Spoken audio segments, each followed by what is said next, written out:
This is Heart of It All, and I'm Liz Paul, creator of the show and your host.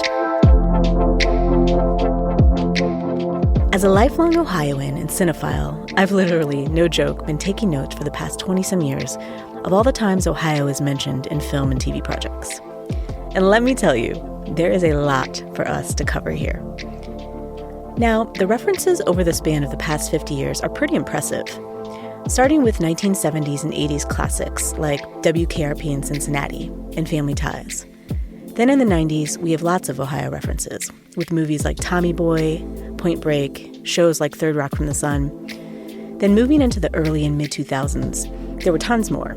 Glee, How I Met Your Mother, and Hot in Cleveland.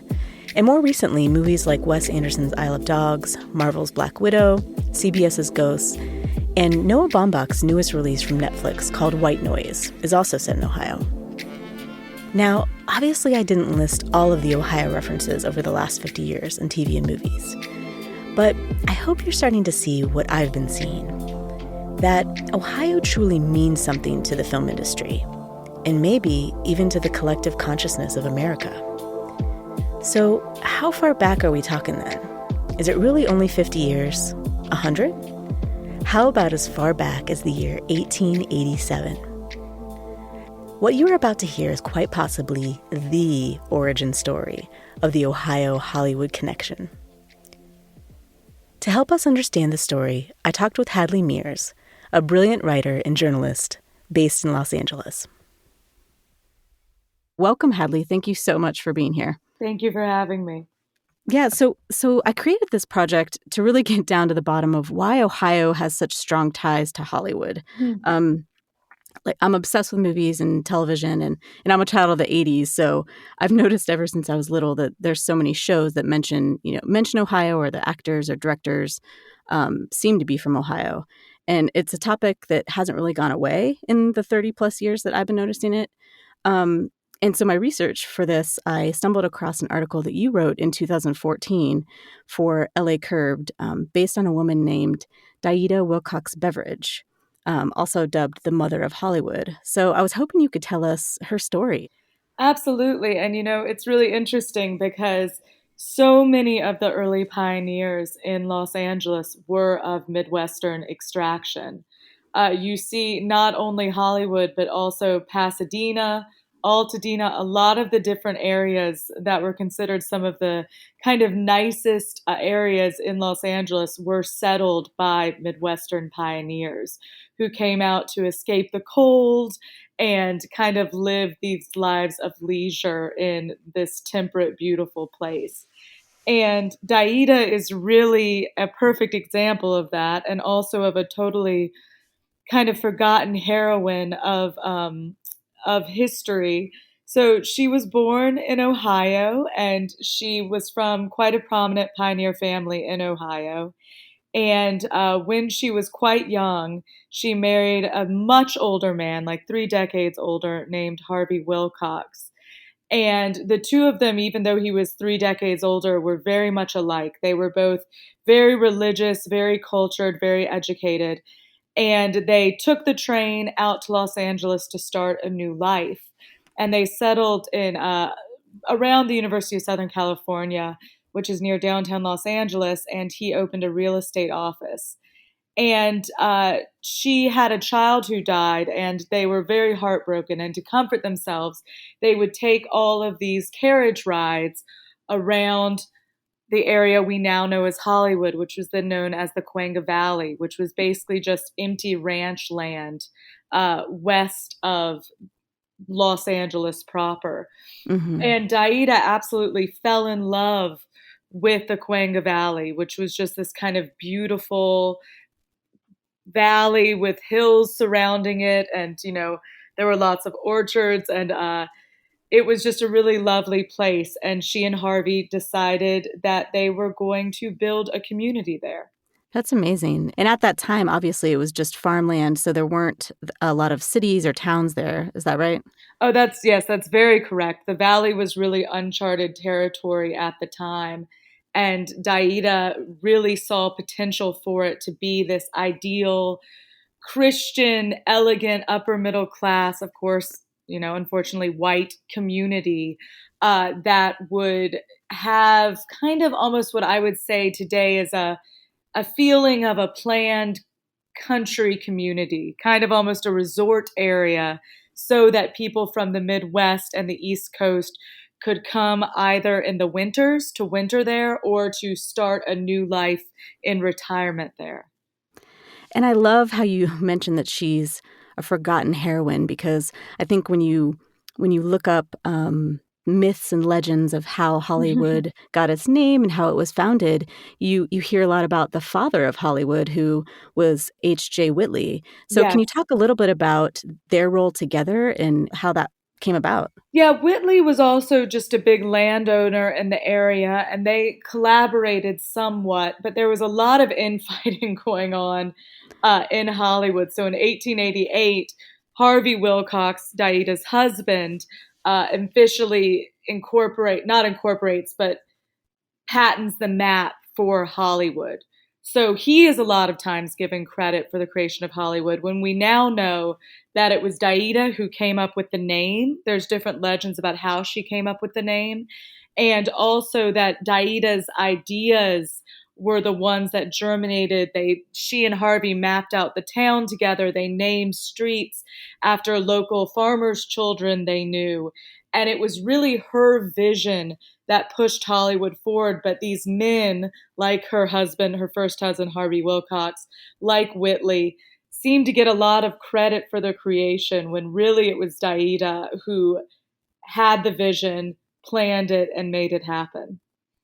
Right. And I love in your article how you say, she was wealthy, obviously, so she spent a great deal overseas. Mhm. And when someone else was going to donate some land for a local library or such, she got on the horn and said, no way, I have more land. So really she was a philanthropist, right? Oh, she was a total philanthropist. She donated land for the first library, she donated land for the city hall, for the post office. She was very into her Christianity, so she offered free lots to every church of a Christian denomination. And she also did something really smart, which shows she would have been so successful today in today's development and real estate market, in that she met a famous French artist named Paul de Longpré, who had come to Los Angeles, and she fell in love with his work and basically said to him, I want you to come to Hollywood, to my little country estates town, and build a house. And he came and he built this beautiful home and gardens on land Daida had sold to him. And then she sold him some more land for just 3 paintings that he did. And it became the first tourist attraction in Hollywood. And it was this beautiful garden. You could see the artist painting these still lifes of flowers. And he and Daida became great friends and kind of the social arbiters of the town. So she really consciously was planning how to make this town well known, but still feel exclusive and special and upper crust. And as the town grew, there was some drama around being incorporated into Los Angeles proper. And Mhm. can you tell us a little bit about that? Sure. So as the town got bigger and bigger and more folks from the Midwest move out, including her second husband, Philo Beveridge's parents, his father was the former governor of Illinois and his mother was very prominent as well. They decided they needed to incorporate the town. And Daida was very much against it because she felt like it was going to ruin Hollywood, turn her little country enclave into a big city, because at the time, all around Los Angeles, things are really developing. There's a lot of construction. And she fought valiantly against the incorporation, but it went through. And, what's really disheartening is not only was she really the mother of Hollywood, but there were a lot of other female developers in Hollywood that were really important. There was a fascinating, kooky lady named Grandma Wakeman. There was a woman named Molly Mall. And they all had a lot to do with early Hollywood. And of course, at the time, women couldn't vote. So they could try and Mm. influence the men they knew about what they wanted to happen to Hollywood. But really, ultimately, it was out of their control because of the patriarchal grip on America at the time. So after incorporation, what happened to Hollywood? Well, Hollywood kind of has its heyday of being this place people love to come visit, and where Daida has all these amazing, very elegant soirees at her beautiful home.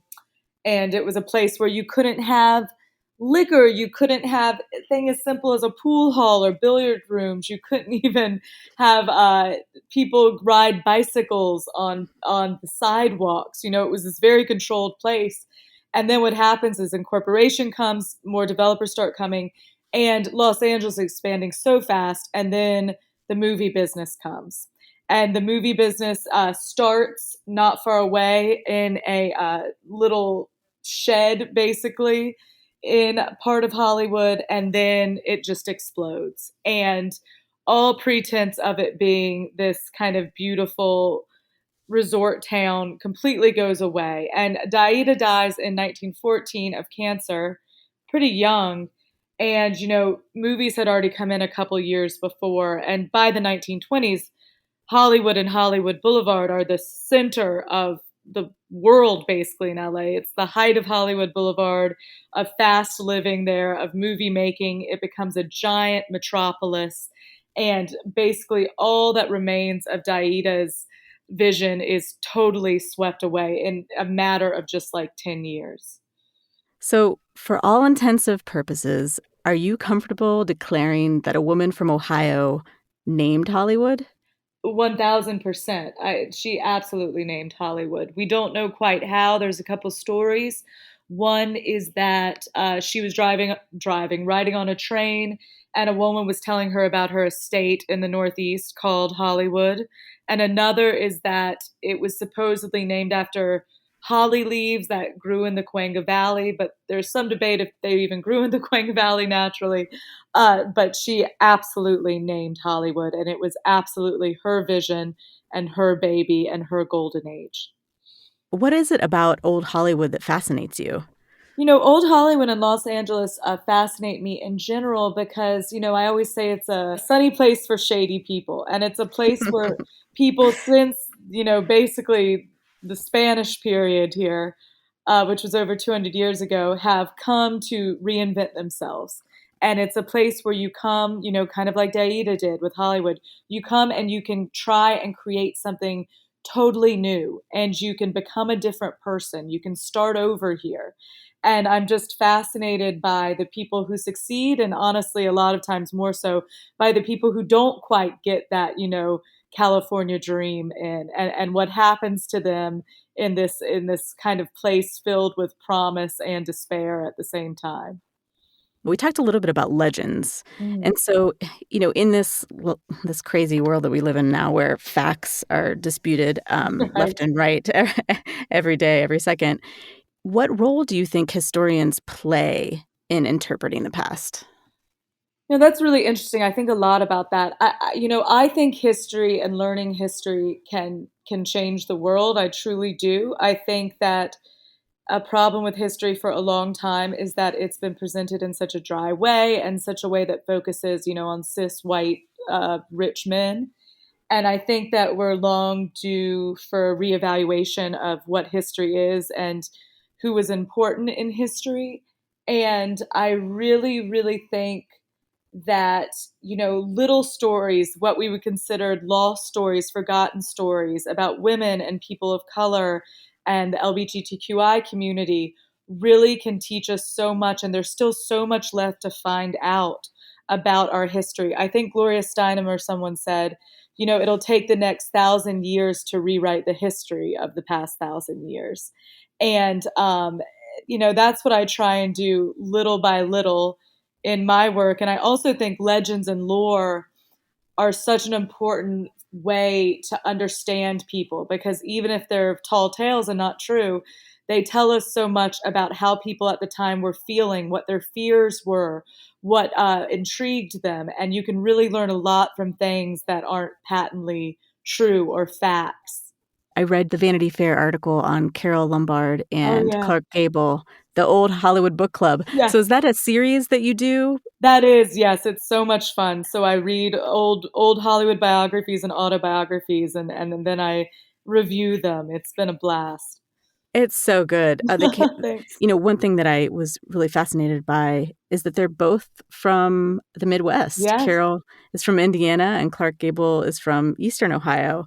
So what is your take on that? Earlier you had said that, there were a lot of Midwesterns coming to California for the warmth, but, do you feel like that's a trend still to this day? Or what's your take on it living in LA? Yeah. Well, Carol Lombard's my favorite actress, so that was such a fun one to do. And they were both Midwesterners. Clark Gable had a very hard scrabble, rough childhood in Ohio.